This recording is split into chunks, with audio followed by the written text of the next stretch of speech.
Знаешь, почему многие так сложно выбирать себя? Не потому, что они плохие, а потому, что они научены, что они на последнем месте.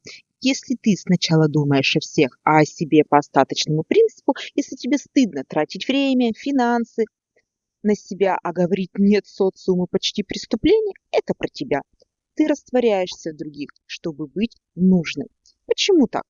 Потому что в детстве тебя хвалили только когда ты была удобной, полезной, когда помогала, уступала, не создавала проблем.